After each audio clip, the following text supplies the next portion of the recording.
दिल्ली की air quality इतनी खराब हो गई है कि पूरा शहर एक पोल्यूशन क्राइसिस से जूझ रहा है। लेकिन इसे टैकल करने के लिए क्या किया जा रहा है?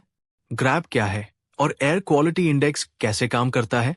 हर ग्रैब स्टेज में कौन से रिस्ट्रिक्शंस लगते हैं और ये पोल्यूटेंट हमारी हेल्थ को कैसे अफेक्ट करते हैं? चलिए, let's understand everything in a simple way.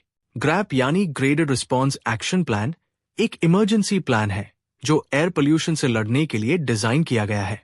इसको 2017 में ministry of environment, forest and climate change ने इंट्रोड्यूस किया था, जो सेंट्रल पोल्यूशन कंट्रोल बोर्ड के प्लान पर बेस्ड है। 2021 से इसको commission for air quality management implement कर रहा है। ग्रैब पोल्यूशन के लेवल के हिसाब से स्टेजेस में ऑपरेट करता है। स्टेज 1 तब एक्टिवेट होता है जब AQI पुअर कैटेगरी यानी 201 to 300 में होता है। स्टेज 2 AQI के वेरी पुअर यानी 301 to 400 होने से 3 दिन पहले, स्टेज 3 सीवियर यानी 401 to 450 होने से पहले और स्टेज 4 सीवियर प्लस यानी 450 से ऊपर होने से पहले एक्टिवेट होता है। हर स्टेज में रिस्ट्रिक्शंस और स्ट्रिक्ट हो जाती है और पिछले स्टेजेस के मेजर्स भी कंटिन्यू रहते हैं। चलिए, अब हम हर ग्रैब स्टेज के रिस्ट्रिक्शंस के बारे में बात करते हैं। ये मेजर्स एयर क्वालिटी को और खराब होने से रोकने के लिए बहुत इंपॉर्टेंट है। ग्रैब स्टेज 1 में व्हीकल एमिशंस को कंट्रोल करने के लिए चेक्स बढ़ा दिए जाते हैं। पोल्यूशन कंट्रोल के लिए पब्लिक अवेयरनेस कैंपेन्स चलाए जाते हैं। डस्ट कंट्रोल मेजर्स एनहांस किया जाता है, जैसे रोड पर पानी स्प्रिंकल करना। पब्लिक ट्रांसपोर्ट यूज करने का एडवाइस किया जाता है। ग्रैब स्टेज 2 में पुराने डीजल व्हीकल्स पर रिस्ट्रिक्शंस लगाए जाते हैं। रोड्स की स्वीपिंग ज्यादा फ्रिक्वेंटली होती है। कुछ इंडस्ट्रियल एक्टिविटीज पर रोक लगाई जाती है। ग्रैब स्टेज 3 में नॉन एसेंशियल कंस्ट्रक्शन और डेमोलिशन एक्टिविटीज पर बैन लगाया जाता है। स्टोन क्रशर्स और ब्रिक किल्न्स यानी ईंट की भट्टियां बंद की जाती है। BS3 पेट्रोल और BS4 डीजल व्हीकल्स पर रिस्ट्रिक्शन लगता है। छोटे बच्चों के लिए स्कूल्स बंद किए जा सकते हैं। ग्रैब स्टेज 4 में सभी कंस्ट्रक्शन एक्टिविटीज पर कंप्लीट बैन लगाया जाता है।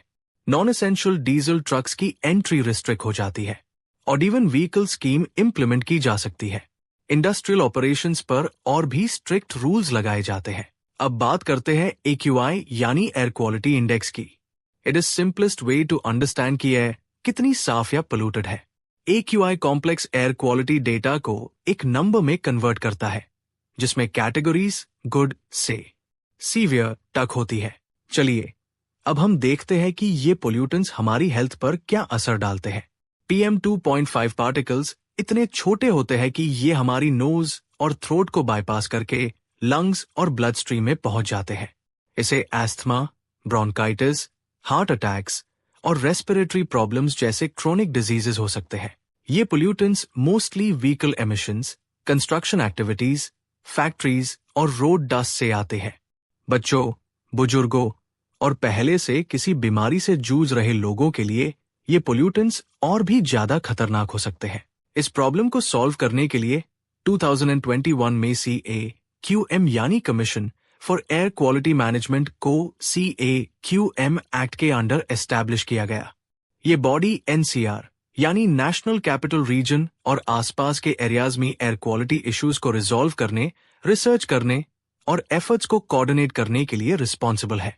CAQM को एक्शन लेने, डायरेक्शंस इशू करने और कंप्लेंट्स रिजॉल्व करने का अथॉरिटी है, ताकि एयर क्वालिटी को इम्प्रूव किया जा सके। पोल्यूशन से लड़ने में ये एक इम्पॉर्टेंट स्टेप है। गवर्नमेंट और अथॉरिटीज स्टेप्स ले रहे हैं, पर हम भी अपना कंट्रीब्यूशन दे सकते हैं। पब्लिक ट्रांसपोर्ट यूज करें, कारपूल करें, वेस्ट बर्न करने से बचें और क्लीन एनर्जी इनिशिएटिव्स को सपोर्ट करें। छोटी छोटी चीजें भी बहुत बड़ा इम्पैक्ट डाल सकती है। AQI और ग्रैब को समझना पहला स्टेप है। इन्फॉर्म्ड रहकर और एक्शन लेके हम सब पोल्यूशन से लड़ने में अपना योगदान दे सकते हैं। दिल्ली का पोल्यूशन क्राइसिस हम सब के लिए एक वेकअप कॉल है। Stay safe and breathe easy.